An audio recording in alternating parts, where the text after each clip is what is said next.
in between your yard and the street. We got a few more calls I want to go to. Ray, Daniel, Susan, Stephanie, and others. But you were trying to say something as we went to break. Ron, what was that? Oh, I got Alzheimer's disease.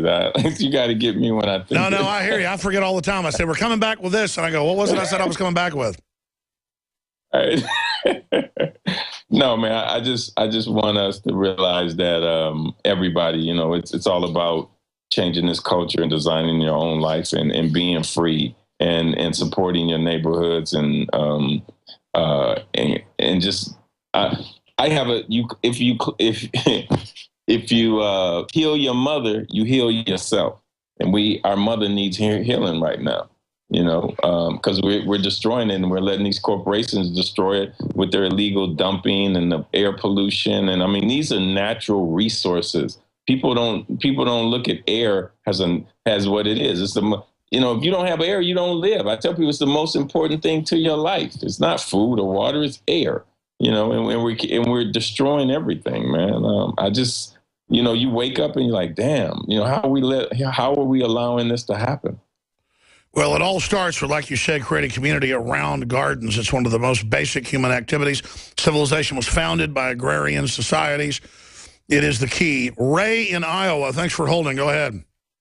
Yes, sir. Mr. Alex Jones, how are you today? I'm doing all right, brother. Go ahead.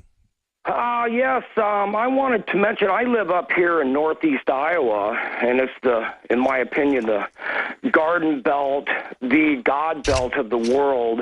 And I am very fortunate to live in an area that people grow their gardens in their front yard. My city loves it, and I see a lot of this. But I did want to mention, I had a comment for Ron Finley. He's absolutely spot on the dot, because I was with my wife, and we drove up to Strawberry Point, probably 45 miles away from where I'm at, and the incredible amount of wasted land on both sides of the interstate is just mind-numbing.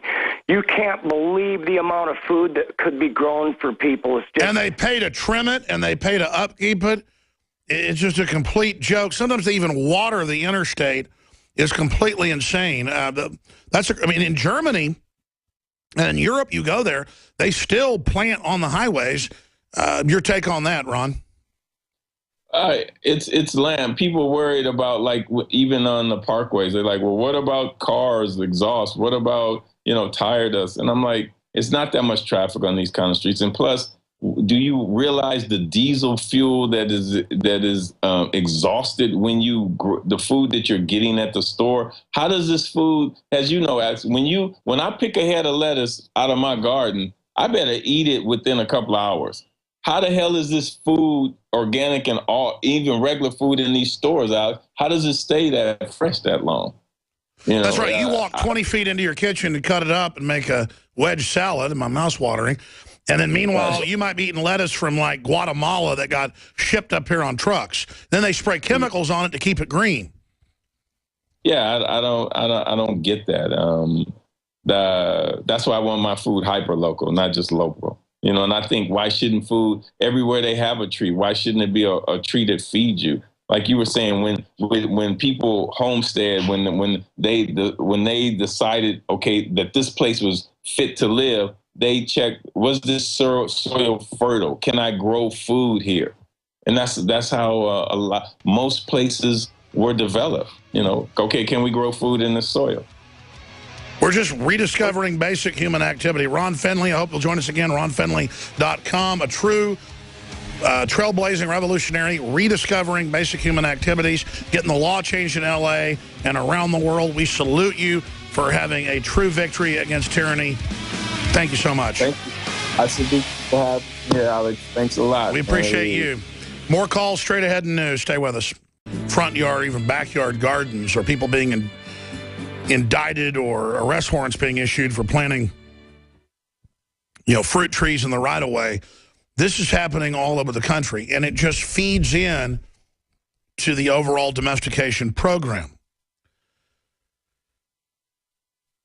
I want to get to some news, then I'll go back to your calls, and after this raft of calls are gone, we're going to open the phones up for any issue you'd like to raise any topic, any point, disagree, agree. The toll-free number to join us is 800-259-9231. You know, I see articles in the news, like the Associated Press today, and I read them, and I just can't believe them. Japan named a baby monkey this week Charlotte. One of the most common names out there. And they apologized to England as if it was, to the UK, as if it was offensive. Because the baby, the new royal baby, was named Charlotte. I mean, this is ridiculous. The incredible butt kissing. There's the NPR article that goes on for this usurper family that isn't even British. It's truly sick. I mean, we had a revolution against this very family. And then now, whether it's here or Japan, it's just worship of the royals. But oh my gosh, if you're making $125,000 a year, you're a rich pig who deserves to have your taxes raised. So says Warren Buffett and George Soros because they're tax exempt. Queen of England's tax exempt. She's the biggest owner of British Petroleum. Queen Beatrix, the biggest owner of Dutch Rochelle. Princess Charlotte. Princess Charlotte. Charlotte, Carlotta. It's a very pretty name.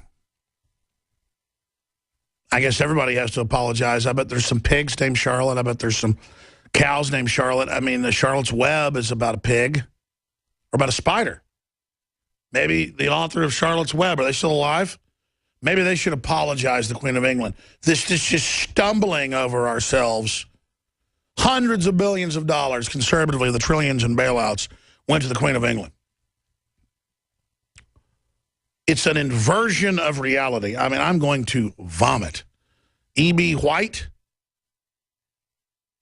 author of Charlotte's Web. Is E.B. White still alive? Dead. E.B. White needs to apologize. How dare you name a spider? You did that to make... So that's political correctness, where you just look for offense where it isn't, while we're run by foreign banks raping us, cancer, viruses, and the vaccines, fluoride in the water, GMO, mass manipulation. But, oh, my gosh, you insulted the Queen's or the Princess's new daughter. Voters flocked to the polls in Britain's knife-edge election, AP. Voters were chosen a new parliament for the United Kingdom today, an election that is expected to be very close. Here's another one. Google search tips Cameron to win election. And Nigel Farage's UKIP, which is a Patriot Liberty group, will beat Labor and the Liberal Democrats. Man, that's got to scare them. So we're on the march. The empire's on the run. That's certainly happening there. And, of course, I mentioned this. Japan Zoo apologizes for naming newborn monkey Charlotte. Well, apologize to me. I got a daughter named that. Where's my apology? You did that to insult me. Of course, you didn't, but that's political correctness. Japan Zoo apologizes for naming newborn monkey Charlotte. Oh, my gosh. I just, you know. It just shows the mind control. American tourist causes security scare. How dare those Americans? By flying drone over Windsor Castle. Is there no end to the evil Americans? Here's an article. Man is raped at gunpoint by 3 women so they could collect the semen in a cooler box and steal it in South Africa. A man was kidnapped at gunpoint and raped by 3 women who collected his semen in a cool box and stealing it before abandoning their victim.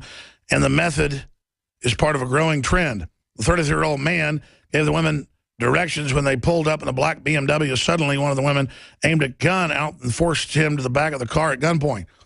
The trio then drove 500 kilometers away, or 300 miles, and fondled him in the back of the car until he became aroused. So they forced him to drink an unknown substance from a bottle to aid him. Yeah, something tells me I wouldn't get too aroused when I was kidnapped. Unless it was a group of Marilyn Monroe's. Probably still not. You can't make this up. They then raped the man repeatedly and collected his semen in plastic bags, placing them in a cooler box. The man was kicked out of the car 500 kilometers away from where they picked him up in Kwaziili Township, Port Elizabeth, and made off with a stolen sperm. The exact same method is being used by women in Gothing, who are also forcing men to drink from a bottle and stealing their semen, but no arrests were made. Let me guess, these women probably weren't too attractive. What are women going to do, though? There's a major trend where men don't want to date women, not because they're gay, but just because women are so entitled, on average, so spoiled. Either women are amazing or they're horrible. Men are horrible, too, a bunch of slobs. I mean, we all know that. It's a modern culture. But the nicer you treat a woman, a lot of times, the worse they behave. You know, my dad's a sweetheart, but I remember going on hunting trips, and he'd look over and tell me about the ways of the world when I was like 10, 11 years old. And